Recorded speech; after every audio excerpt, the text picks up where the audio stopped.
YouTube streaming for a week and a half there. There was a week you guys didn't have a council, so you were unaffected, but all the courts went down from it. Oh my. Yeah, it was a fun time. I'm sure. You're now live streaming. All right, thank you. And you can close. You don't have to keep that open. So. Okay, and then Maltberry.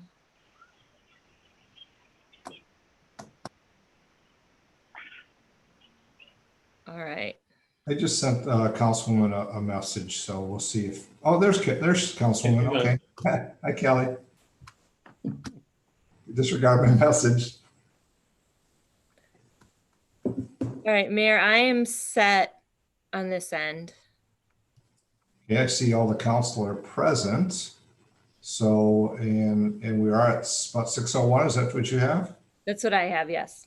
All right, I think we'll get started at this time. Call the City Council special meeting to order. Clerk, please call the roll. Councilperson Felder. Present. Whitman. Present. Echoangeli. Present. Vining. Here. Germaini. Here. Lamore. Here. Mayor Clark. Present. At this time, you would lead us please with the invocation, and we'll have a pledge of allegiance. Guide our working together. Give us wisdom to make the right decisions, your understanding to listen to each other, and your compassion to promote the peace and welfare of the residents of this community. Thank you. Please join me. I pledge allegiance to the flag of the United States of America, to the republic which stands one nation under God, indivisible, indivisible, with justice for all. liberty and justice for all. Thank you. Clerk, the first section item, please. The first item is under council action, item 2754, COVID-19 reopening resolution. Thank you. And I know Mr. Buds did send out updates for that. Things change quickly, but Mr. Pastu, I think I'll start with you and then see what go through the resolution, please. Thank you, Your Honor.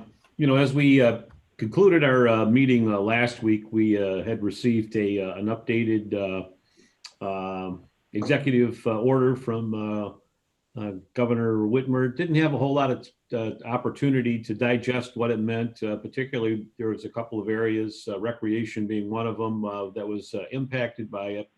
And so the council approved scheduling the special meeting tonight to go through this review. And part of it is there's been a lot of activity related to the time frame for reopening city or municipal facilities. As I mentioned, recreation and parks, as well as a lot of activity with businesses reopening, and certainly a great deal of interest in what we can do to assist with a successful reopening for businesses in our community. And so, with that, with the report that went to council, we broke it down in that manner for purposes of dialogue, but also recommendations from staff. And if I might just ask if City Attorney Buds could go through the preamble, if you will, of this resolution and talk about a little bit of a different character that with this reopening resolution that we have before City Council.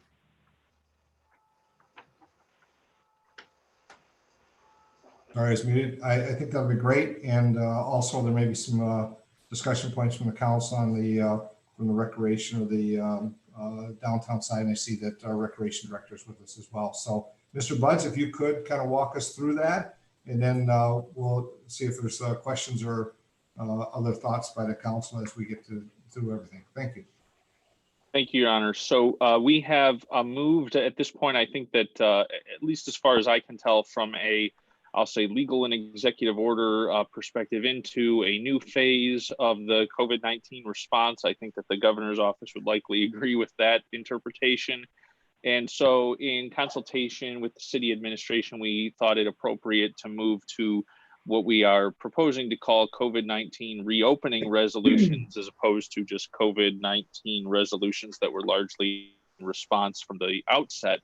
And so what you had emailed to you, consistent largely with what the city manager had sent out as part of the fact sheet, is a discussion of where we stand with that COVID-19 situation. Again, reciting that there is a code in the city code, a chapter dealing with emergency preparedness, that a state of emergency has been declared to exist and that certain actions can be taken pursuant to that.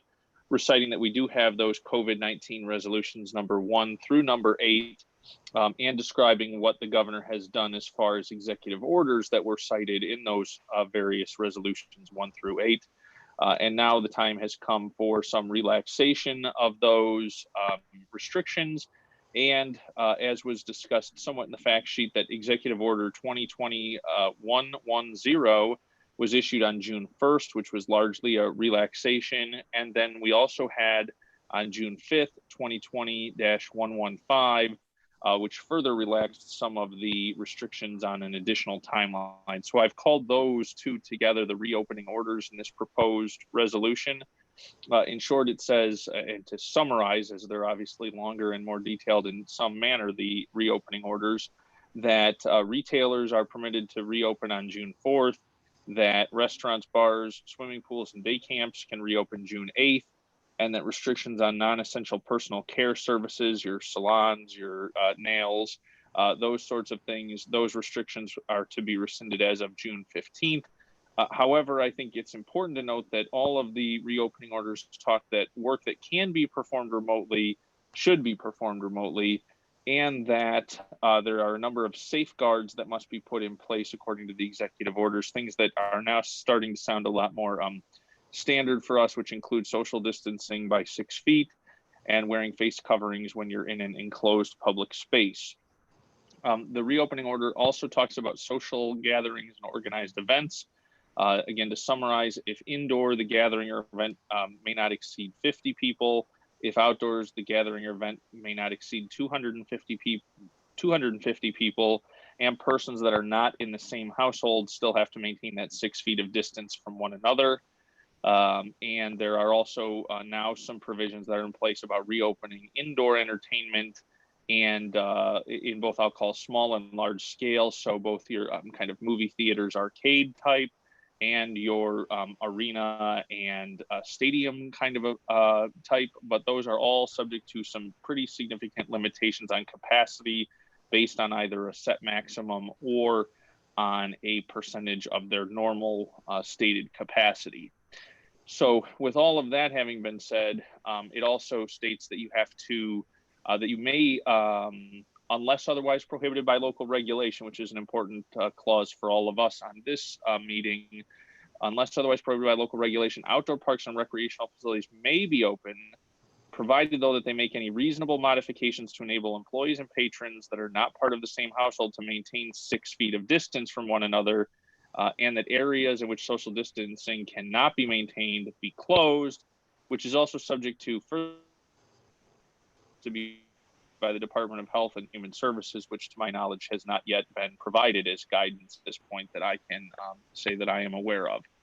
And so therefore we then are proposing a number of actions be taken, including that City Hall be closed through June 14th at 11:59 p.m., but that City Hall could be opened in earlier state in accordance with the discretion of Mr. Pastu as the city manager with appropriate safety measures, that the Sawyer House would remain closed, that the Opportunity Center at the ALCC would be open for limited purposes as described in the plan submitted by MCOP, that doors and of our libraries would remain closed, but could provide curbside and walk-up services in accordance with the countywide library plan, that the fire station number 1's training room remain closed, and then in the recreation side, the tennis, pickleball, and skate park and courts should be reopened with appropriate signage regarding social distancing and with policies as developed by the city manager and the director of Parks and Recreation, and that all other city recreational facilities remain closed due to the difficulty of maintaining the 6 feet of separation. And finally, on the issue of assisting with business, particularly in the downtown, that the city manager be authorized to enter into license agreements with business owners relating to access to sidewalks, parking areas, and streets as may be developed according to license agreement in the proposed resolution. So hopefully that's a bit of a summary and background, and I'm happy to answer any questions as far as the beginning or any of the proposed actions that the city administration has proposed. Thank you, Mr. Buds. I think that's a good review. I believe we may have some comments about the recreation side and downtown. So if we could kind of take those in an order, the recreation first, and then we can move to the others. I know that Councilman Michelangelo, you have your hand up. Because I have an item in recreation I'd just like to, for consideration, but I'll start with the Councilman Michelangelo. Thanks, Your Honor. This is in regards to Parks and Recreation. Can the posting include not only provisions for social distancing, but also a statement that the city will not be, city is not to be held harmless in case of the someone contracts COVID? I think I'll probably look at Mr. Buds. Yes, Your Honor. I would suggest that we include some language that basically to the effect of proceed at your own risk, that there aren't going to be any major efforts taken at disinfection or other things, but that if the individual is willing to take on that risk and use that facility, that would be the way that I would propose we handle that. Fine, thank you, Your Honor. Thank you, Councilman. I don't see a hand. Oh, Councilman Germaini, Councilwoman, if you could go ahead, please. Thank you, Your Honor. Okay. Good, you're good. Can you hear me now? Yes. Okay. So the playscapes, are they going to be open for the kids if we're going to allow pickleball and tennis, or are they still going to be wrapped? I didn't see any snow fencing around the playscape today. I think Mr. Pestu has a response on that. We chatted earlier, but just some thoughts about that and, you know, the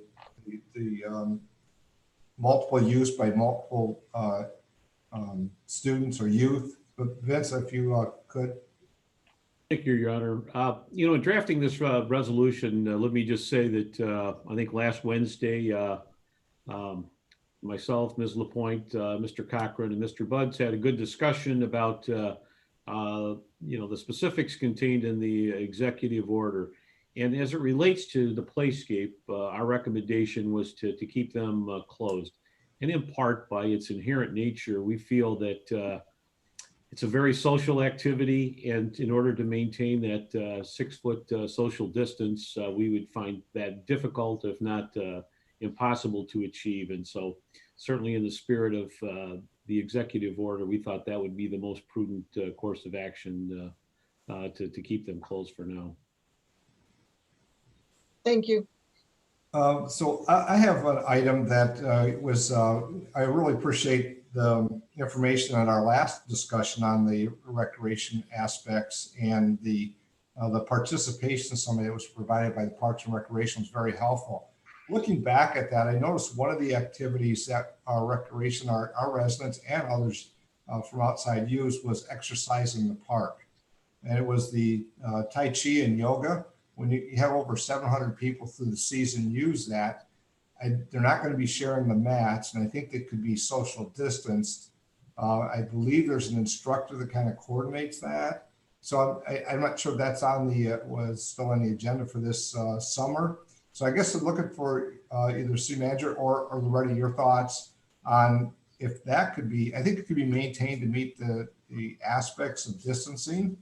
And it seems like we have a lot of users, and it might be something of value in the park. Just want to put that out there. It was the actually kids yoga, Tai Chi, and yoga.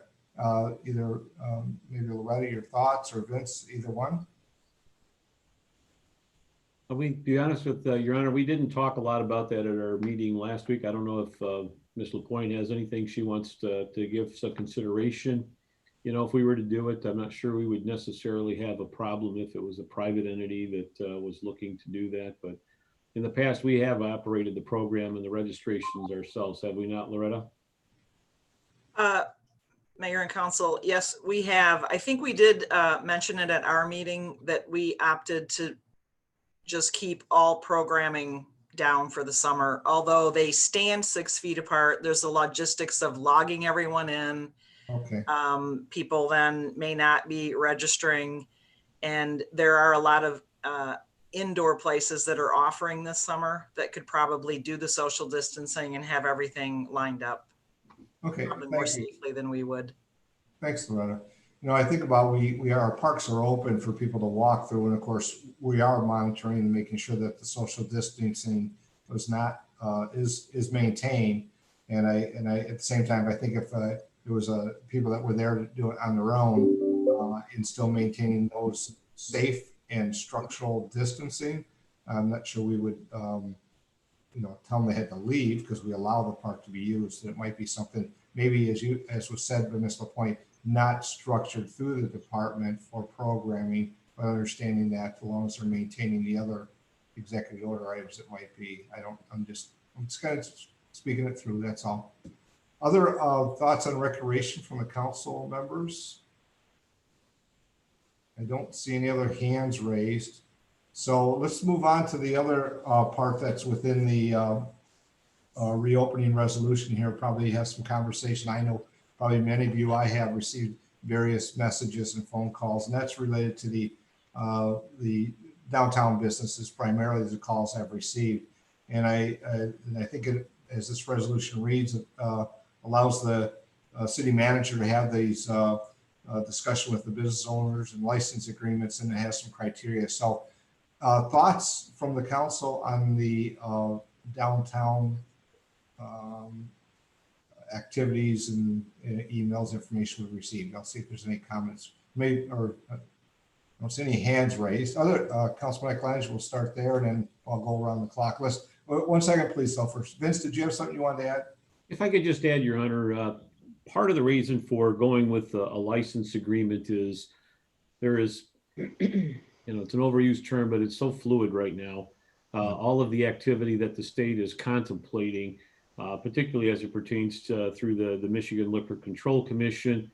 And by granting this authority, it would allow myself and the staff that identified in the resolution to participate in making a fairly quick decision, so we don't have to come back every 2 weeks or schedule a special meeting. But you have a general framework for understanding what goes into the thought process to consider a license agreement. And so, as things evolve at the state, it allows that level of flexibility for us to be more timely in our response. Okay, I'll start with Councilman Michelangelo, then go as I saw the hands. Councilman? Thank you, Your Honor. Observation I have is that I drove through the downtown over the weekend, and I noticed that 129 Bekas, McGady's have already put up their fences, which are kind of permanently installed, with the exception of the one that's in front of Brian's store. To me, they're very confining, and it's almost like we're encouraging not social distancing because of how small some of them are. I'm wondering if I want to make sure that the restaurants and the bars downtown have an opportunity to serve their patrons, especially the ones that want to sit outside. So my thought is, do we want to get rid of or have them basically take down their metal fencing and allow them in the evening, let's say after 5 or 6 o'clock, to put up temporary posts and plastic chains or whatever, and expand out into the parking spaces, the parallel parking spaces next to their establishments, so they can expand the seating area for people that want to sit outside. The other observation I had was, is there any thought, like on Friday night and Saturday night after like 6 o'clock, that we just close off Front Street between Macomb and Monroe to allow the restaurants and the bars in that area basically just to put their seating outside in the street so they can have the tables 6 feet apart for the summer? That would include Amaya's having the opportunity, and plus the other bars that are down on East Front Street.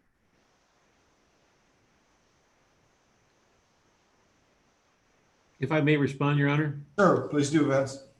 Part of the consideration is possibly not closing the entire street, but maybe one side of it. We do have one-way traffic, and And some of the difficulty in closing either first or front is that it does alter the traffic flow and sometimes make it a little more complicated, which is part of the reason we contemplate going to two-way. But if we did one-way, you'd still gain, probably another good 20 feet and still keep, the other lane open for emergency vehicles and other vehicle traffic by doing that.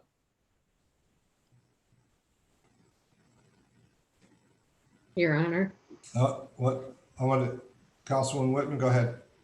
I just wanted to mention that when I first became on to City Council, there were plans already in place for putting seating in the alleys, and we had that nice design to, it was over by where, like behind the museum over there and along the bank, that we could also think about having seating there for people that wanted to take their meals and go sit outside, especially during the summer.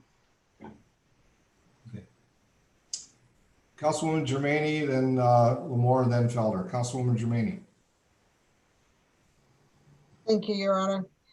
How fluid is the Liquor Commission going to be, and for how long? Will it last through the virus, or is it just through the summer? Do we know anything, Vince?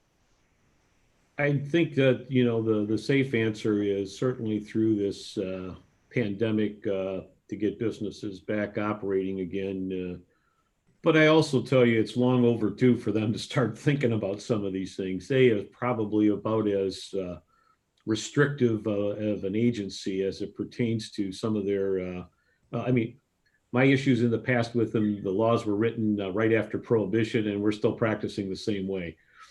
There is a need for updating to allow for downtowns to be more active and vibrant, and I think it'll probably evolve. But clearly, right now, the short answer is it's for this, current, health crisis that we have. But I'm hopeful that it'll expand beyond that.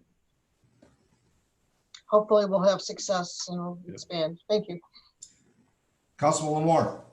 Thank you, Your Honor. Regarding what Councilman Michelangelo had mentioned, much of that was requested by a lot of the restaurants downtown. With the one little thing that he added, which I definitely agree with, is closing off Front Street and allowing them full access. That way we don't have the danger of vehicles going through with pedestrians nearby. I think that would be a great thing for them. And I'm speaking on behalf of a business that has really nothing to do with this.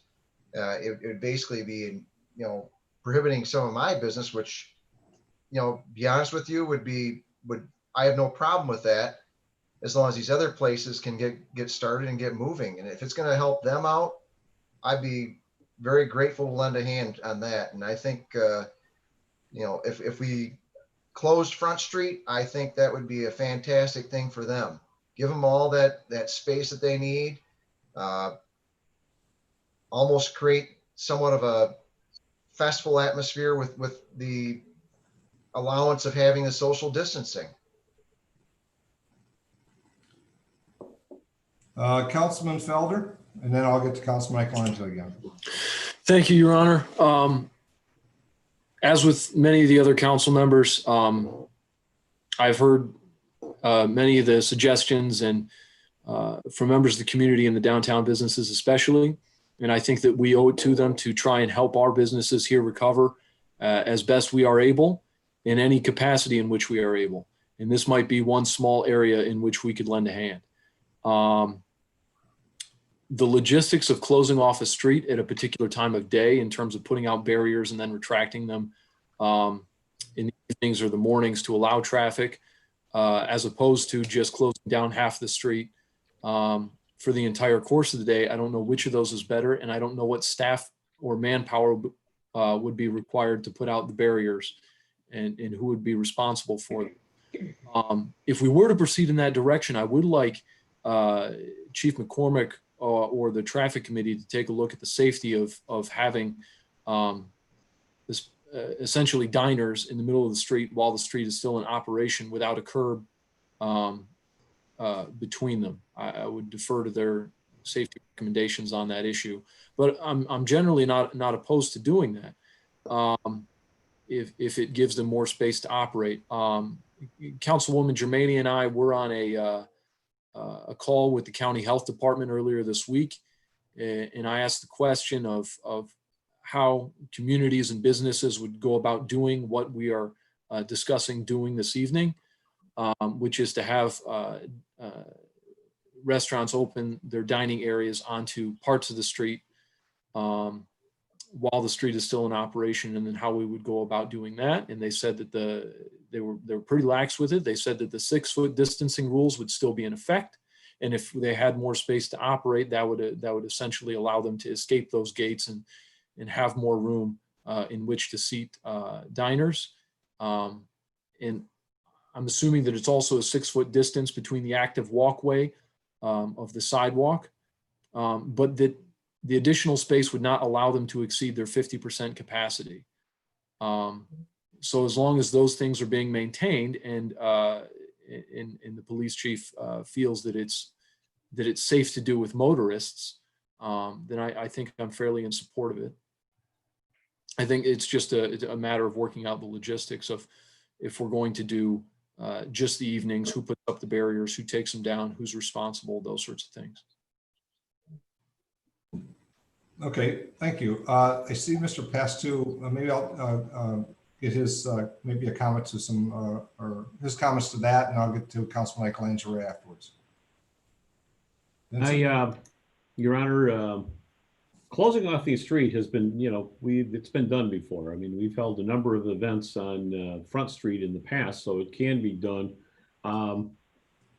It's just a matter of looking at some of the logistics. I talked with Chief White, make sure, if you had to access how you lay things out. So if there was a fire that they could access a hydrant if need be, maybe coming off of Washington.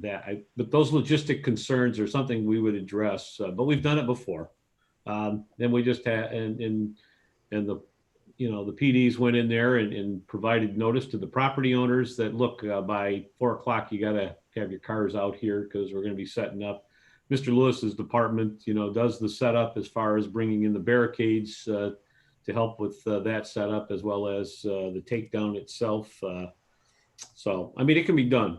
And if council is interested in that, we may try and put a sentence into the resolution that would allow for that and grant that authority if that's the wishes of council. Same program. I mean, both chiefs and their staff, along with building and DPS, would be part of that review process if we were to go that route. But the other thing I wanted to mention too is that when they talk about closing off a lane, Mr. Lewis and his DPS supervisor, Dave Tubbs, we were out there last week and looking at the type of barricades that we have. We like those water, 2-foot high barricades. They're a little more aesthetically pleasing than the type 3s. But at the same time, they also serve a purpose of providing a physical barrier between the vehicles and the pedestrians and customers. So that's always got to be a significant consideration in however we handle that.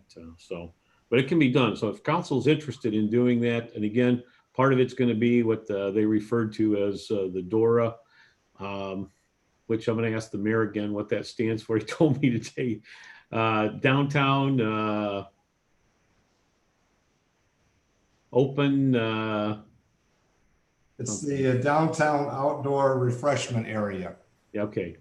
And so I know in Ohio, their liquor control agency there allows for it. Michigan has been, again, operating based on a Depression era statute and regulations, but it can be accomplished if they relax in that regard. So, and then we just have to put a time frame, for when it opens and when it closes. I'm a big proponent. Nothing good happens after midnight, so there's probably 11 o'clock would probably be as late.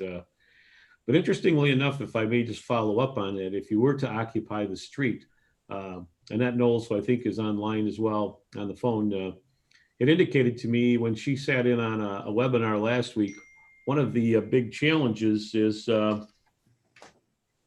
is tables, chairs, those type of things, to be able to put them out there. So unless they're brought out by the owners out into the street, that may be a consideration that, may be a problematic, but it's just a logistical thing that, for consideration. Okay, I see that council members are coming around for the second time, and Mr. Buds is also. Just going to throw some thoughts out that I have, and then I can get to everybody else the second time around. But I think there's possibilities. This is about logistics. The time frame of starting will have to be, I would think, in relation to when the downtown other businesses are not open. I know there's a night of the week now that they're open later. It was Thursday or Friday, or sometimes I think some were both. Most of the requests for these extensions, of course, have come from our food and beverage downtown businesses. And I hadn't seen any of the non-food and beverage industries sharing their thoughts. But I think some of what's being discussed here might be able to meet both needs, obviously not impacting the parking spaces during the regular time of the day. I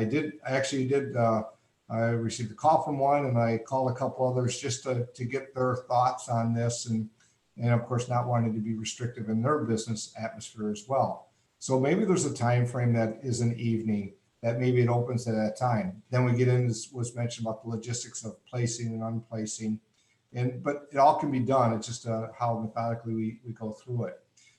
But so the start time would be critical to the other businesses. And then the other part about is a consideration is we do have downtown residents. And of course, in the evening, they do park there. So how do we find that accommodation, at least in some close distance? And maybe that's the Washington Street side. I'm not sure. So I'm just throwing the thoughts out of things I've received in context as well. I think Mr. Buds might have I'll just say legal consideration. Then I'll get to Councilman Michelangelo, just so it might help with our conversation. Mr. Buds. Your Honor, maybe probably more a foray into policy than I normally do, but one other part as far as structuring this license that I think may be important is, I'll say who, where, and when. Some of that is already the logistics that are being talked about, but I would also say from a jurisdictional perspective, there's not a lot that we can do as far as Monroe Street, and I just want to be careful that we don't, that there aren't promises that are made as far as that's concerned, because there's nothing we're going to be able to do unless Mr. Lewis tells me he can pull a miracle on Monroe Street, which I don't think is going to be possible with FEMDOT, and I see the expected shaking the head no. But so that's an issue, and I guess I would just throw out there, I know that we have several downtown businesses, both food and beverage and non-food and beverage, that, I guess the question I would ask is, if they desired space around the corner, are we kind of doing almost what I would call a water lake rights type, from your door, you get the license out into the street, or are we going to, create one big open area that anyone can be at? And I will say that's one where I start to get a little bit of nervous on the social distance side of server from one place having to walk all the way through significant amount of area. So again, more just logistical and that one jurisdictional concern I wanted to make sure was out there as the discussion proceeds. Thank you, Mr. Buds. As I see what's written in this paragraph, it actually gives the city manager, if council approves as it is, authority to enter into license agreements and take the various items into consideration. I think, as Vince has said, one of the items that wasn't there was about the use of the street. Maybe that's that sentence if we want to give the latitude and the understanding of that. So I'm going to go back around. Councilman Michelangelo. Thanks, Your Honor. I just think we should do whatever we can to help out the local businesses. And, I'm on a couple of news feeds. I noticed last week the Traverse City Council unanimously approved closing 2 blocks on Front Street, which is their busiest commercial district where they have their restaurants. And they went as far as taking State Street, which is one way, and turning it into 2-way to help with the traffic on the other end. So a lot of communities are really taking some very different approaches in order to help out the local businesses. I think some of these problems that we've identified we can solve. And I think it would just make things a little bit easier for the businesses that we have in our downtown to, and hopefully the non-bar restaurants in the areas that close, maybe would stay open a little bit longer because there's going to be patrons downtown. I don't know, but we should try whatever we can to make it enjoyable and make sure that we meet all of the appropriate social distancing criteria. Thank you. Councilman Lamore was next, and then I'll get to Councilwoman Germaini. Thank you, Your Honor. Another idea, it's a possibility, is leaving Washington Street open because we do have a wider access at the towards Front Street and Monroe Street there that we could possibly close off a lane on Front Street towards the end of it there. You still have Washington Street connected to Front Street going through, close off Front Street towards where my building's at there to allow 129, the Vicas to do their thing there. You have a lot of space towards the other end there, and then the other businesses down on the other end of Front Street would not be hindered by any kind of closures because they'd still have access. Just a thought. Okay, and of course, one of the items or restaurants was right at East Front and Monroe, and looking for that additional space as well. So there may be some thoughts on, well, I know that they have the same interest in I wouldn't necessarily want to do for one area, not the other, and try to make it, as the Councilman Michelangelo said, really thinking how we open a lot of these opportunities up and without inhibiting those that may not be in a particular industry as well. Councilwoman Germaini. Thank you, Your Honor. To echo John's opinion on what he said about the businesses, I also feel that we owe it to the businesses downtown. They have been suffering long enough, and whatever we can do to help them, let's help them. Also, it will help future developers later. How we handle this now may affect another investor, and possibly maybe they'll come to Monroe because of how we handled this crisis with all the businesses. Just my ideas. Okay. Thank you. Councilman Lori, you had another comment? Right. Okay. It just didn't go off on the hand there. See if there's any final comments from council. Councilman Michelangelo. You're muted, sir. Mute. Your Honor, I'm assuming because the resolution authorizes the manager to handle operations on sidewalk, parking areas, and streets, there's really no need to change the resolution or amend it. That's true. Okay. Your Honor, with that being said, I'll make a motion that we approve the resolution related to COVID-19 regarding the reopening resolution number 1. Second. Motion by Councilman Michelangelo, supported by Councilman Lamore, that the council action 54, before we take it there, the COVID reopening resolution, and before we take a vote, Clerk Treasurer LaVoy. I just wanted to bring your attention to the hand raised in the attendees section. So I don't know what you wanted to do, but I wanted to bring it to your attention. I don't see it on mine, but I think we should take a comment. All right, I'm going to allow to talk. Okay.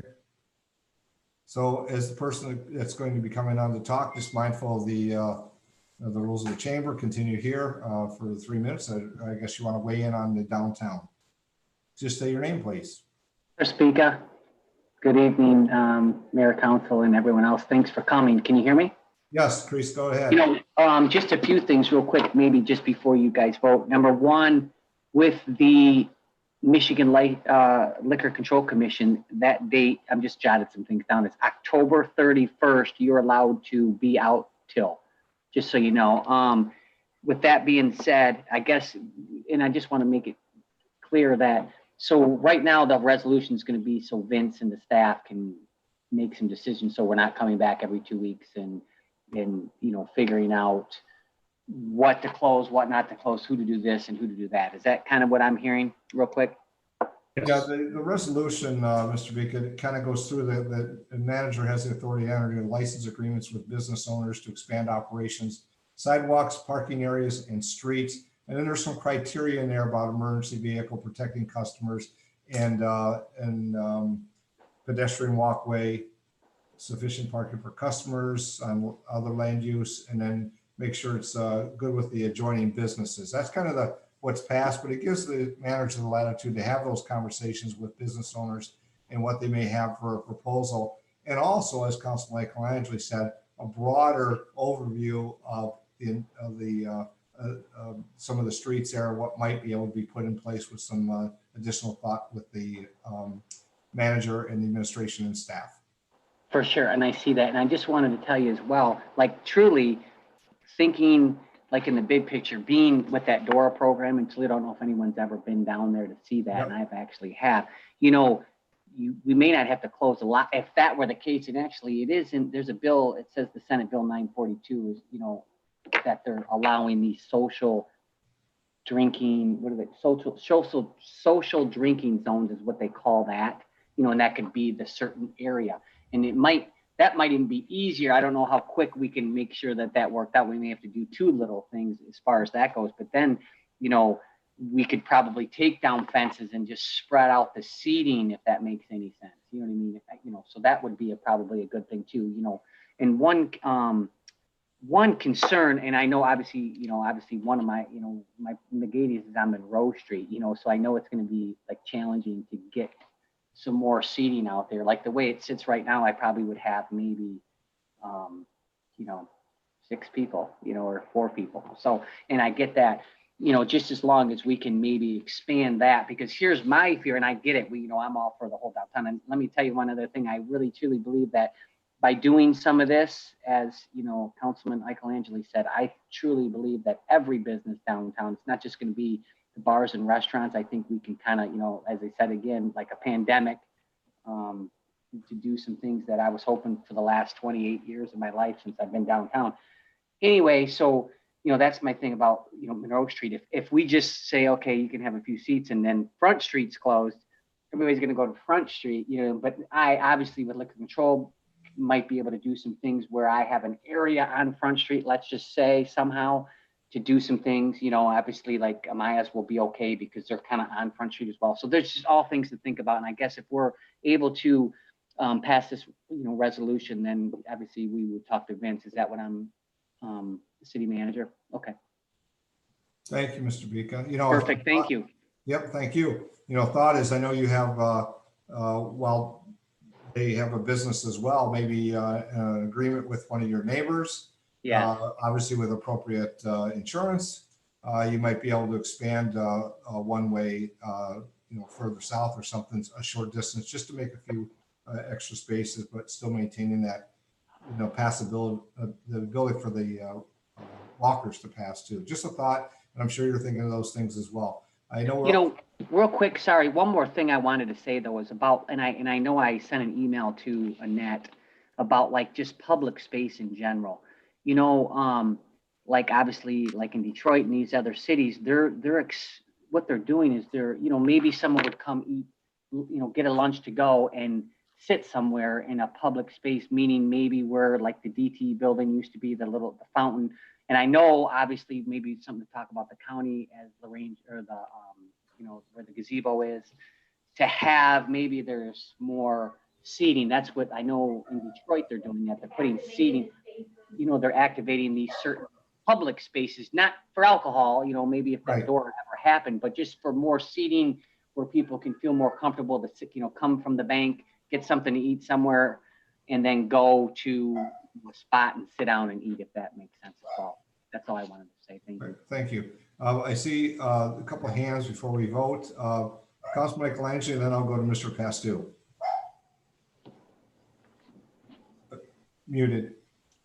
Thank you, Your Honor. No, my question was answered already. Oh, thank you, sir. Mr.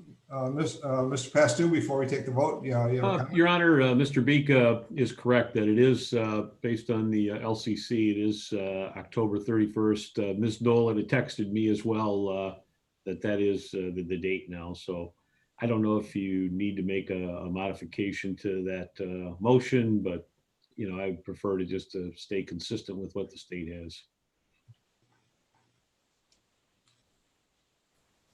Councilman Michelangelo.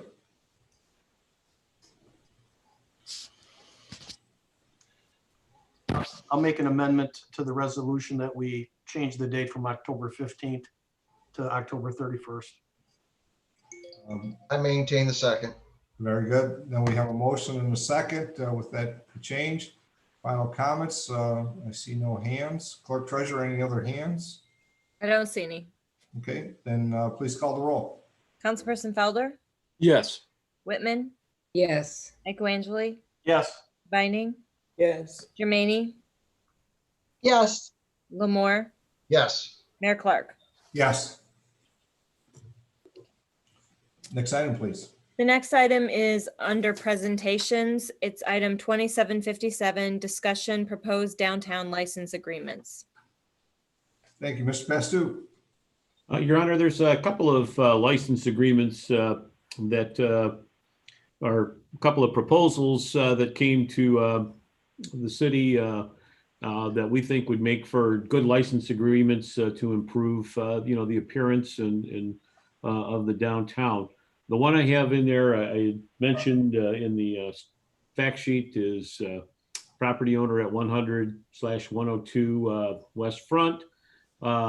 His property, his building is just immediately east of the sidewalk ramp that leads from Front Street down to the municipal parking lot.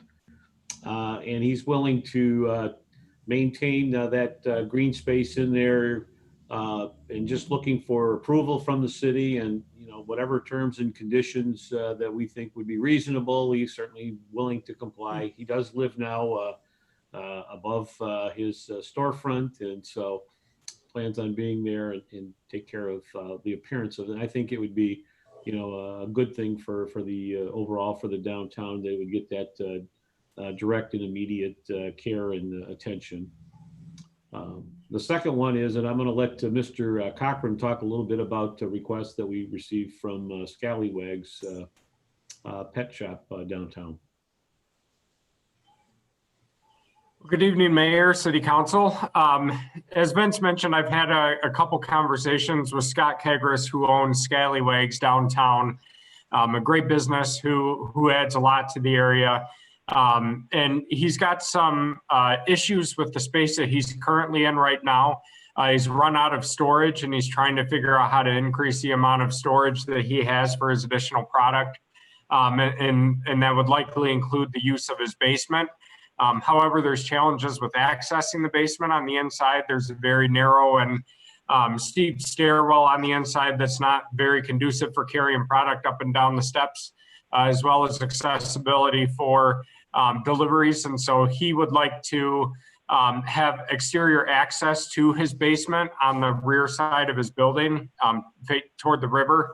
And so what he would propose to do is add an access door on the bottom of his building that's accessible from near the parking lot behind his building, so that he can have deliveries brought in and out on the rear of his building as opposed to the front of his building. Right now, if you've gone by, there's semi trucks who take up one of the lanes on Front Street while they unload his product. And I know we're trying to make a concerted effort to have more of those deliveries brought in the back. But in order to do that on the rear of his building, he has to install a concrete pad near the rear door, and that would be onto the city property immediately east and adjacent to his building. The other thing that he would like to do and propose to do is to add an area to sell koi fish. He reports that koi fish are selling like crazy right now.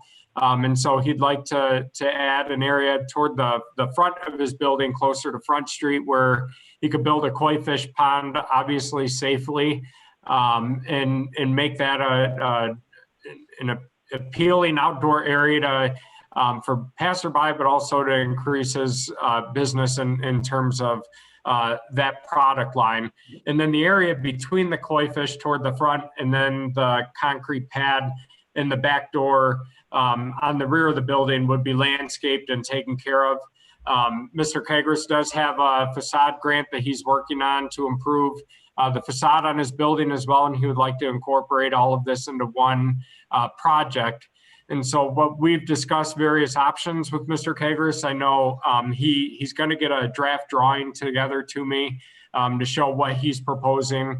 But we would, the idea that we've tossed about between the city manager and the city attorney would be license agreement or a development agreement where Mr. Kegris would be able to make the improvements. And then after the improvements are made or the development is complete, the property would be conveyed to him. It's an area of about 11 by 60 feet that's adjacent to his building. But we've also talked about just conveying that whole strip of land that used to be a building to him, with the city maintaining an easement for the sidewalk that goes down to the parking lot. And then that license agreement and the development agreement would be between the city and Mr. Kegris. It lays out our expectations on what we would like to see in that alley. I know he's had conversations with the new owner of 34 West Front, which is the old U&I bar, to do some landscaping and improve the viewscape and the appeal and the landscape within that alley. So it's an opportunity for the business owners to take over maintenance, and they're committing to do that through agreement. I know they've also talked about having some of the strong overhead kind of garden lights that go in between the two buildings to increase the lighting in that area. So what we're doing tonight is bringing this before you before we head down the path of drafting these official agreements to get your thoughts. And certainly Mr. Kegris is open to any of the possibilities, but the biggest driver of this, again, is that he's really outgrown his space and really needs the access, not just for deliveries, but also for the public to be able to access the bottom floor as well. Thank you, Mark. Thank you, Vince. I'll see if there's any comments or thoughts from council on the licensing agreement. We'll just start with the first one first, and then we can separate them instead of going back and forth. The 100-102 West Front, any thoughts on that? I see there's a couple of hands. I'll looking for nods if there's that or the second one. Councilman Michelangelo, you were the second one. Okay, Councilman Wars, the second one or first one or both? All right, I'm gonna move forward, then let's move to the second one. I think that probably has a little more discussion. I think the first one's pretty straightforward about just maintaining some landscape and gardening. Councilman Michelangelo, your thoughts, and then we'll go from there.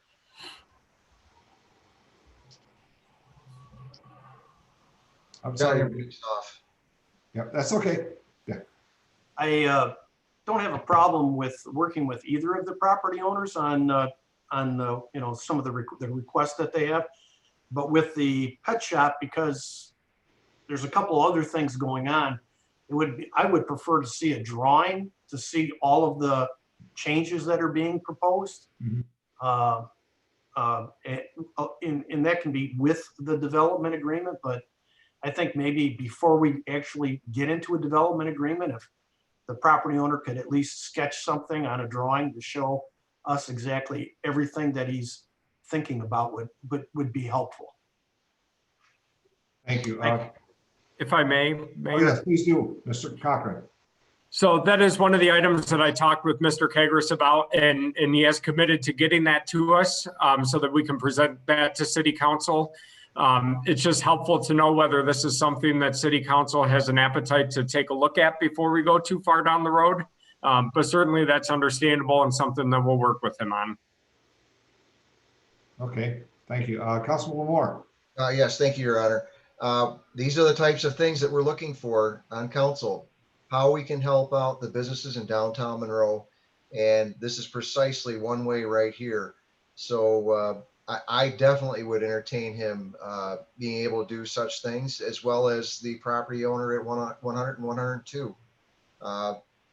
They're helping us, and all we're doing is basically reaping the benefit. Why not?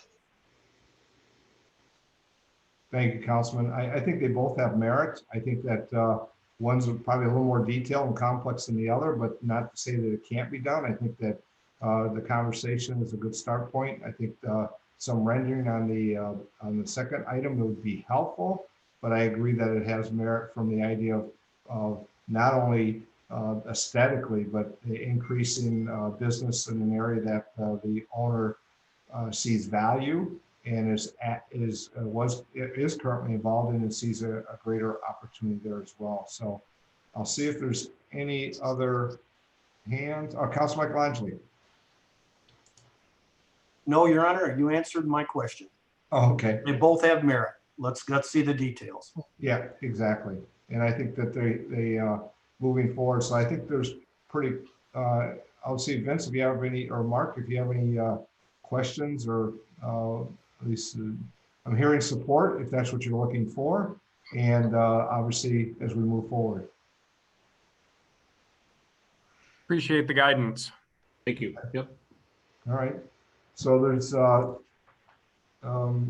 action. It's a presentation for discussion. Yeah. So we're going to move forward then to the, unless there's other comments, I don't see any, we'll move forward. Clerk, next item. The next item is item 2758, discussion major demolition projects. Mr. Pastu. Thank you, Your Honor. I've listed in the fact sheet a couple of demolition projects that are taking place, one that would be visible, the other one maybe not so. The one with the coagulation basin at the water plant, probably not so visible to the public. But I'll let Mr. Leroy talk a little bit about that. We've developed the bids, have it out there, but just wanted to let council know that it's out there. Barry? Sure. Mayor and council, Barry Leroy, Director of Water Wastewater. The coagulation basin at the water plant is part of the original plant installation and design. Was built in 1922, and it has it's based on its size and capacity. We actually have other treatment process already in place that we've been using, and due to failures within the operation of that structure, it was taken out of service in 2012. Just recently, we started having more structural failures with it, so we budgeted to demolish and do the asbestos survey with that and develop specs so as to demolish that structure with the fiscal year 1920 budget. So at this point, we're moving forward with recommendations of Patrick Lewis and the city manager to possibly bid this out and demolish it. And the price, the estimated price is? The current estimate is around 300,000 from some quotes that we had received. We would demolish it and reserve the space as a area for future treatment process that may be needed with the continued regulatory, I guess, scrutiny that we have to put in process to meet safe drinking water standards. So we would just reserve the space for now and use it for parking if we need it.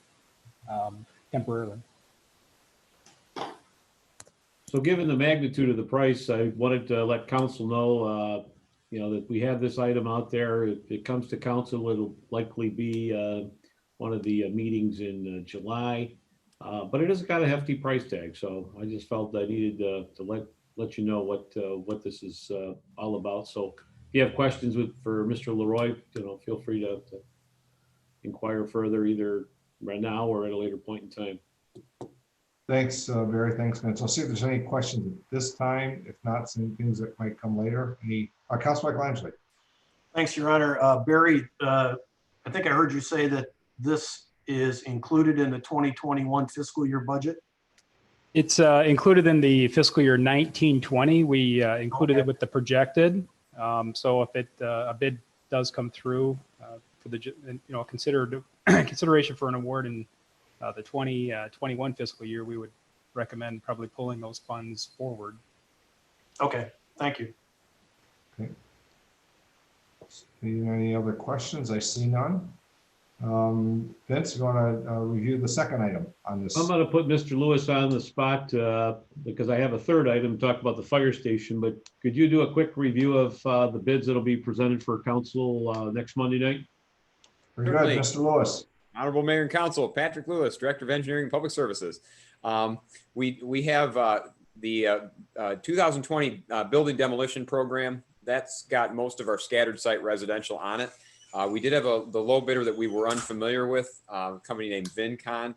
We wanted a little extra time to vet them, so we did review their qualifications. We took a little time to get some people to get back with us. And they were very qualified. Everyone was very pleased with their work. Their bid was about $110,000, which was lower than we would have expected. So that's one that'll be on the council agenda for next Monday night. Kind of keeping with the demolition, as Vincent indicated, what our plan is for the coagulation basin is we now have 3 contractors that are in town working on something that have already been awarded a bid, and we think we're going to put a short list bid out for the coagulation basin rather than bid that to the wider audience. So that would be the 3 bidders, the Lazy Boy contractor, Salon Bean, and this VinCon. So that's our strategy for bidding that, and we do intend to have something in front of you for the July 6th meeting on that. We also opened bids today for the River Raisin National Battlefield Education Center roof replacement, formerly known as the Multi-Sports Complex. My understanding is that the building authority actually is the one that has to approve the bids, but we are going to place that in front of your docket for approval as well. So we had 2 bidders on that, and I think those are the major items. Nobody probably cares about the leaf bags and the 3-year salt bids. Those were also open today, and you will be seeing those on Monday night as well. Vince, was there anything that you wanted me to talk about that I had forgotten there?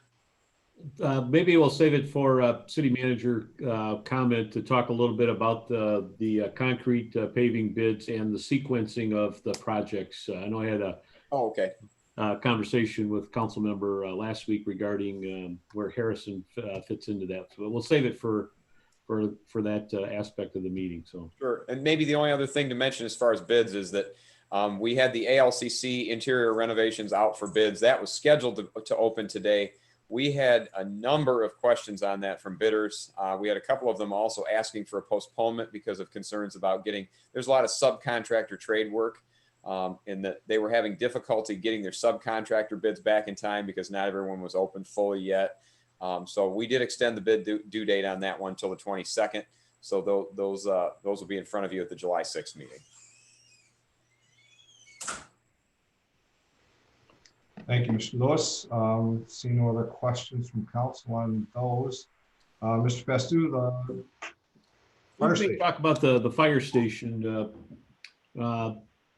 We're contemplating of soliciting, putting a bid spec together for any environmental asbestos abatement related to the facility and its subsequent demolition. Mr. Sells indicated we still have in excess, probably close to 150,000 remaining in the bond proceeds, which would be an eligible expense. Just wanted to see if council was supportive of that. Although earlier in the day, Mr. Cochran and I talked about maybe putting together a brownfield plan that may recover some of that money with a future project. So I put that out there because a lot of the buildings between Lazy Boy, Saks, and now the fire station, some of the larger projects that we've talked about can, come to fruition here, even in this potential this calendar year. So thoughts, comments? I'm sorry. Okay, Councilman Moore. Thank you, Your Honor. I know that our first thought is to tear the building down. Have we ever thought about possibly marketing it to say, is it a possibility to market the fire station for sale to, somebody may want to put a brew pub there. I don't know. I'm just thinking out loud. Yeah. I mean, we've had that conversation. I think one of the concerns is, how quickly could an adaptive reuse take place? But we also look at it as an opportunity for a mixed-use development along that entire block, if you will. We've had conversations with the county, and they've been amenable to consider the use of that space, and by providing them with comparable space. So we could literally have, potentially a mixed use. And we actually were looking at much of that, doing a market analysis for both the commercial and the residential end of it in preparation prior to the pandemic kind of throwing everything off to the side. But I think in some ways we thought it would be a good use of to consider it as a redevelopment project for mixed use though. Yeah, I'm not opposed to tearing it down. I'm wondering if we've exhausted all resources as far as possibly resale. That's all. Councilman Michelangelo. Your Honor, thanks. Vince, did we have a conversation about this a couple of years ago? Did the city assessor, maybe I'm wrong, but did the city assessor give us an opinion that the property was worth more without the building than with the building on it? Yeah, I think I have some recollection of that. Yeah, obviously the building structure has got its limitations given just the configuration, large bay, and, you know, an upstairs floor that, you know, may be difficult to be accessible for any kind of other, you know, type of use. But yeah, I do recall that he may very well have done that. I'm just gonna see if I can do a quick search on his emails to see if that, if I can find that. Go ahead, though. I mean, otherwise.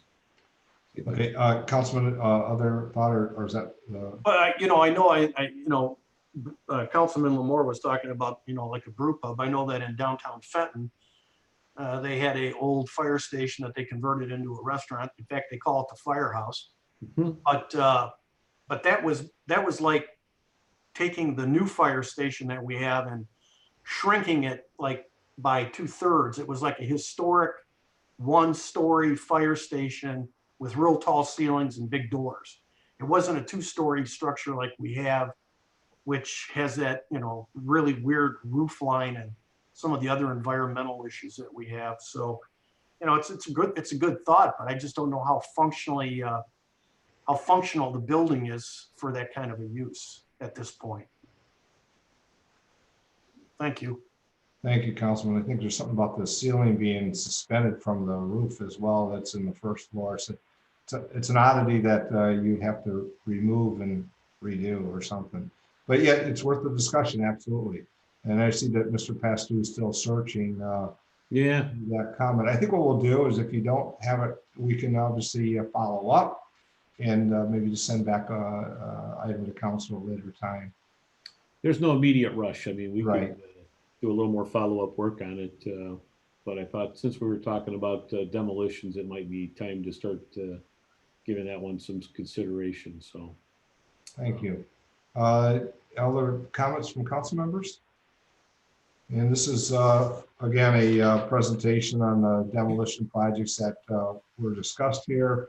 And as we move forward, I know that there's other demolitions when we talk about some of the neighborhood redevelopment or revitalization opportunities that are pending. We'll get those at a later date, I'm sure. Mr. Pastu, anything further on this presentation or other item on here? nothing else though, Your Honor, for right now. Okay, you said later you have it at your closing comments too. Yep. Clerk, our next item. There are no other items, Your Honor.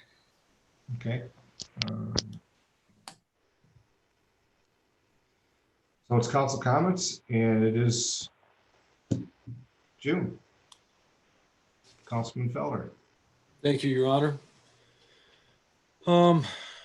We have had this community, the Monroe County community, has had some absolutely devastating tragedies in the past month and the past couple of months. Certainly Corporal Peterson, the event on Blue Bush recently in the fatal, the event at Sterling State Park, and of course the passing of Deputy Young. I was talking with a friend of mine this morning about the passing of a family member. And I think it's terrible that we have no shortage of tragedy or suffering in this community, that there is absolutely no need for people to go around adding to it. I'm relieved to be able to have the privilege to serve on this committee with all of you in this council, where we can come together once a week or once every 2 weeks and talk about how we are going to better our community. I would only hope that everyone can see what we are doing here and perhaps take something of that into their own lives, dip in to their own communities. Many events have been canceled due to COVID. Many opportunities for involvement have not been available for folks to participate in. And I hope that we don't lose some sense of community because of that. If we learned anything with the ALCC contracts, the wealth of charity and sense of purpose and heart that this community has is bottomless. That's not been at the forefront this past month. This past month, we have felt a tremendous sense of loss. I would invite all members of the county, all members of their own municipalities, to engage on local issues with your neighbors, seek to improve where you live and the people amongst whom you live. There is no need for some of the things that are going on right now. The decisions that people are making, there are accidents happening, and we have all the tragedy and suffering that we can handle. There is no need to go around adding to it. Thank you, Your Honor. That's all I have this evening. Thanks, Councilman. Councilwoman Whitman. I agree. This has been a sad time, many tragedies, even tragedies that didn't make the Monrovia News or any other paper. That, you know, people overdosing and other things that happened that usually would be a headline to us, and they're not right now because of all the other things that are going on. But, and I agree that Monroe needs something. Our downtown, people have always been wanting us to do something about it. And I think the most that we can do right now is be supportive of the businesses that we have. And, you know, we're still going to have to be under restrictions and guidelines, but that doesn't mean that we can't do the best that we can do and be the best that we can be. And there's going to be restrictions, but that doesn't have to hold us back from doing whatever we can to be able to help downtown. Not just downtown, but all of Monroe. You know, all the businesses are suffering. I think about all those people where they're looting and they haven't been able to open their businesses, and now they're destroyed and their products gone. So it's devastating. And none of us, I'm not rich enough to be able to go out and help everyone, but I can do my little part, and I'm going to do the best that I can. And I hope that everyone in Monroe feels the same way, that we can give our little bit, and it'll add up. It'll make a difference. So that's all I have. Thank you, Councilman. Councilman Michelangelo. A couple things, Your Honor. One thing that I thought I was particularly interested in and proud of was, thankfully no one was hurt, but on Saturday, probably around 5, 6 o'clock in the afternoon, there was a loud bang outside my house, tremendous loud bang. And 2 cars collided at 3rd and Washington Street. One ended up on the lawn of the Sheriff's Department parking lot, and the other one almost hit the building where the Graham Law Office is at. But what I was proud about was the fact that within about 1.5 minutes after I called 911, Captain Tolstead was on the scene. About 2 minutes later, 2 SUVs with our police officers showed up, and 3 minutes later, after the 911 call, because I was watching my clock to see the time, the fire department paramedics were on the scene. And I thought to myself, you know, we're a small community, but that is really good response times, and that is something that we should be proud of. When an accident of that severity occurs, that within 3 minutes we have all of the key players on the scene. That's local. Now everybody's talking about national. I'm going to throw a different spin on it.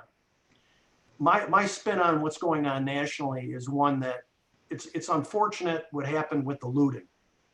I think people were taking an opportunity to do some vandalism and to destroy buildings, which was really on the positive side, was where the different communities were getting together. The majority of the people were just protesting, but on the positive side, that's what makes America America, that we have the ability for civil disobedience to go out into the street and basically protest things that we think are wrong. The other part of it that I looked at was a lot of the people that were protesting were not of my generation. They were in their 30s and in their 20s. They're the next generation. And they have some legitimate concerns regarding how we manage ourselves as a community. And I think the council, as a council, within the next year or two, we're going to be confronted with mandates from probably the federal government in terms of how we conduct community policing in the future. But that's an outcome of what happened. So I'm looking at this in terms of as a citizen and also as an elected official on what some of the outcomes are going to come out of what's happened in the last 10 days. And on one hand, like I said, I'm sorry about seeing the devastation, but on the other hand, it's encouraging to see that people are basically issuing what their beliefs are, how we should operate as a society in the future. So there's a negative part about what happened, but there's also a positive thing, a positive outcome of this. And that's all I have to say at this point. Thank you. Thanks, Councilman Vining. Thank you, Your Honor. I just had a couple questions. If I could get an update on the Labor Park start time, and if Patrick knows what was the outcome of the engineers visiting over on Glenwood and Bayview about the flooding, the constant and persistent flooding. Can you hear me, Your Honor? Okay. Honor, Mr. Pastor or Mr. Lewis, but I think you're muted. I'll let Mr. Lewis provide a response to the questions. All right. I'd be happy to do so again. The Labor Park project, I had hoped that was going to start in the next week or two. We had a conference call last Wednesday to talk about street lighting, and I was sort of taken aback to find out the contractor wasn't going to start till second or third week of July now. Unfortunately, that's still a continuing byproduct of the fact that they had to vacate their construction site in Michigan, which was ours. They were ready to start in mid-March, but then they had to pursue other projects that they had also bid in Toledo. So once they got down there, they're going to stay through until they're finished. So we're looking at after the 4th of July before they can start on Labor Park. Now, they have not indicated that that would be a problem with them completing at the October 2nd or whatever the completion date was. So I believe we're still on schedule for the completion, but it's looking like after the 4th of July. So as to the other part on Bayview and Glenwood, yes, we did have, I've been working with Solomon Diving here in town, and because the main issue is we can't really see what's going on in the storm structures because it's all completely underwater, as you would suspect, given that the road's underwater. Mr. Solomon's coming back in either Thursday or Friday, we believe, to dive one of the manholes. That's the first step to measuring up for a bulkhead. And the long-term strategy is we're going to bulkhead the storm sewer off on the port property, which is quite a bit to the south, almost a quarter mile south of that intersection, with the idea that the pipes that we have there provide some level of storage for rain events. But then if we bulk it off and don't allow anything to get backwater from the lake, what we can do is simply pump across that structure. And basically we've got lots of ground to work with that's completely isolated away from everything. So we'll probably just be pumping to surface there when it does rain. But we think we actually might have enough storage in those pipes that we could probably store a rain event or two before we'd have to bring the pump back there. So that's our long-term strategy. We're expecting probably another week or two after Mr. Solomon dives on the end of this week before he can make the installations, because he's going to have to fabricate whatever he's going to do. So that is the long-term prognosis. Is we believe we have a solution. It's just getting it in place. Councilwoman. Thank you, Patrick. The neighbors are getting extremely restless. They feel they've been more than patient, And so there's a lot of concern with the standing water, mosquitoes, the smell. So I'm really happy to hear. I know they were here about a week or so ago. So I just pray that this gives us some relief. Thank you. Sure. Thank you, Councilwoman. And I'm sorry, Your Honor. Yes. If you could please, Patrick, keep me in touch about the Labor Park project, because I didn't know they were moving it back so far. And I was in another meeting and I heard that, but I had been telling people this week or the week prior to this week. So I just like to be, if they make any more changes, because I get asked about that all the time. And I don't want to give out the wrong information. So if you could just keep me in the loop on the Labor Park thing, I really appreciate it. Sure. And I apologize that, like I said, we, up until Wednesday, when we met with DTE to talk about streetlight layout, we were still operating under their previous statement. So I was a little taken aback myself that was a delay of about another month. So it's unfortunately, this is probably going to be par for the course with most of our contractors this season, especially. It's just losing 2 months off the front end of the schedule, and now the supply chain disruptions and everything else. It's going to be significant delays for the rest of the year. Yeah, that's understandable. Thank you so much. I appreciate all the hard work you guys are doing. And I appreciate how you usually keep me up to speed on all of that. Thank you, Patrick. I will do my best to continue that, Councilwoman. Thank you, Your Honor. Thank you, Councilwoman. Councilwoman Germaini. Yes, hello. I am a firm believer of a strong community, and I know that Monroe is a strong community as a whole. And I pray for our county and our city to get through these times. And I know we can do this, but I'm going to leave with a quote. Be the change that you wish to see in the world. Thank you, Your Honor. That's all. Thanks, Councilwoman. Councilman Lamore. Thank you, Your Honor. First of all, I have a question for Ms. Knowles regarding if there's any update on the SBA financial assistance to some of the businesses in the DDA. Do we know anything about that? Councilman, are you referring to the special grant that we applied for about 10 days ago? Yes, ma'am. I expect some sort of reply from them by June 10th.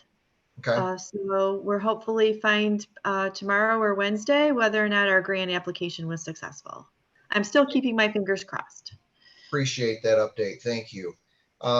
Secondly, I wanted to commend our police, public safety officers. I was present at the protest on Thursday along with the mayor. Everything was peaceful. Everybody was protected. Our policemen were there, and they acted very professionally and also cordially to the people that were there. They were interacting with the people.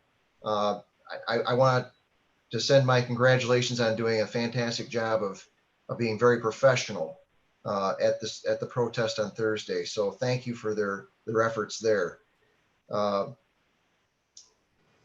Thirdly, I want to mention a great man passed away last week.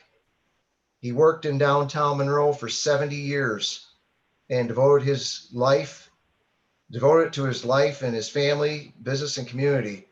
He was a very devoted person. He was truly a man of faith and love.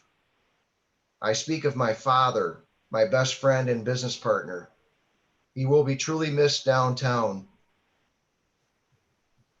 I want to thank all of the community, the police and the firemen who were present there, and their staff that assisted him. They were very professional, and what they did for him was extraordinary. I truly thank them, and I cannot say that enough. He will be greatly missed downtown by his smiles to everybody and what he did for everybody. So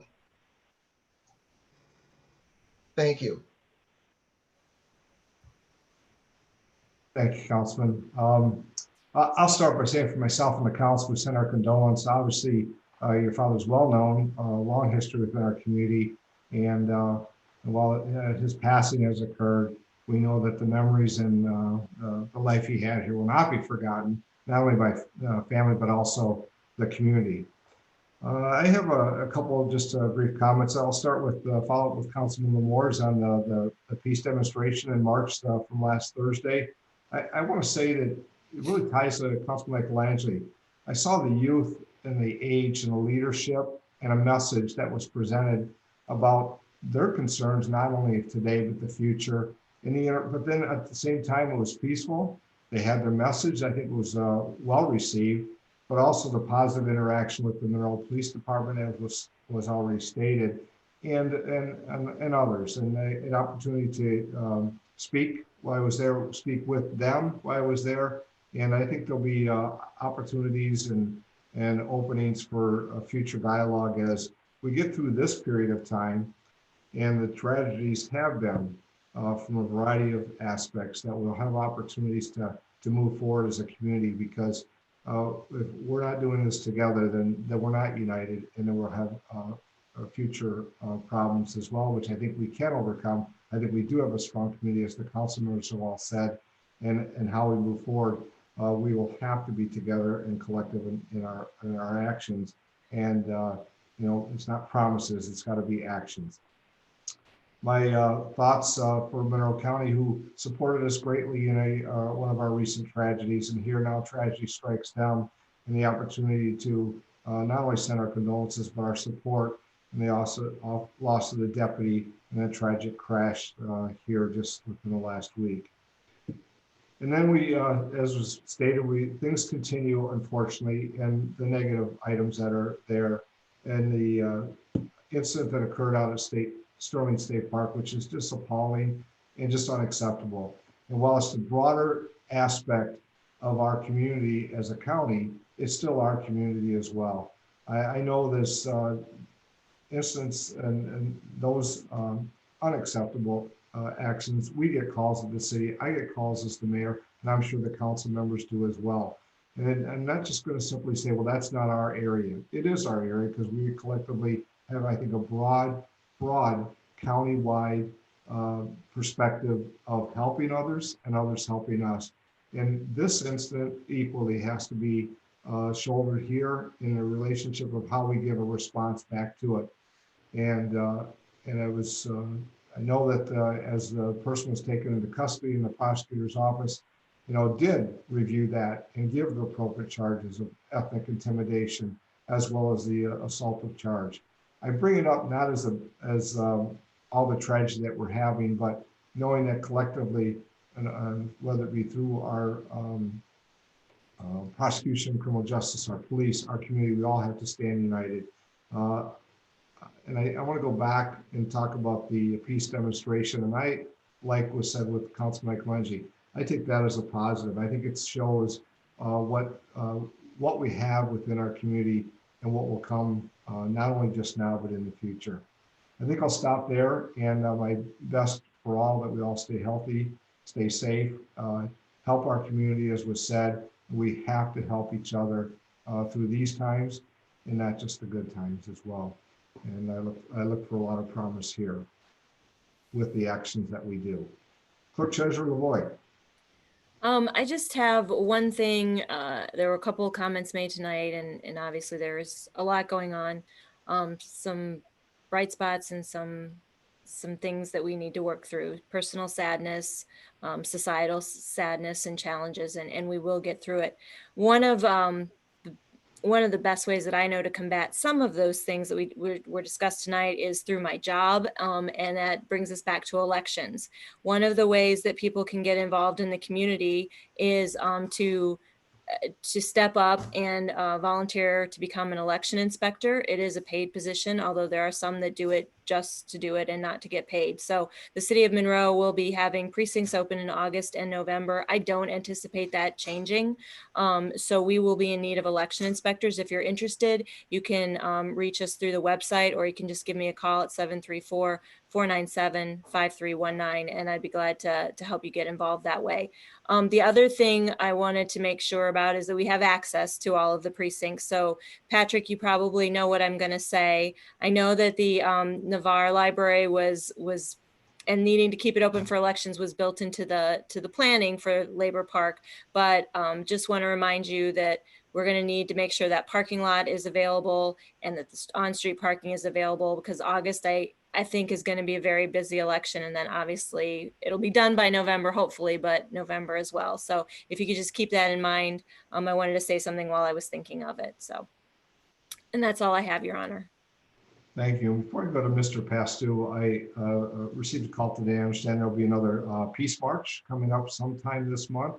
And we'll have the opportunity at the next council meeting to provide that information publicly to the community, but also for the council, and some opportunities for council and to be united with the date that's upcoming. And once it's confirmed, we'll have that at our council meeting next Monday. Mr. Pastu. Thank you, Your Honor. Earlier, I kind of alluded to the street paving program for this summer. And I don't know, Patrick, if you've had any chance to talk with the contractor about their plans for doing the project and the ordering. I have not today. I know you and I talked about that on Friday. I didn't reach out to the contractor today yet, but I don't anticipate that there's any problems with preferred staging if we have streets that we'd like to go first, which I understand that we do. Yes. There shouldn't be a problem with any of that staging. In fact, it's probably best if they stay away from the Toll Lorraine area until we can get the water main project replaced in that area. So I don't anticipate any challenges with what we talked about on Friday. So just for some background, the discussion was the sequencing. The two main projects are going to be the reconstruction of Harrison from 4th to 8th, and then over on Toll Street and a couple of adjoining streets affected by it. The thought was, let's get Harrison done as soon as possible. I know that, last fall we implemented the two-way traffic for 7th and 8th. And, I'll be honest with you, I think that's went well. And I think the sooner that we may be able to go in concert with doing Cass and Harrison for consideration, I think would be ideal. We will have to provide a report to City Council based on the Harris or the 7th and 8th, I believe in November, but I think if we get that done, it just moves things along a little bit quicker, I think. And then hopefully that we gain the confidence of the community that these two-way streets will change the feel back into residential streets.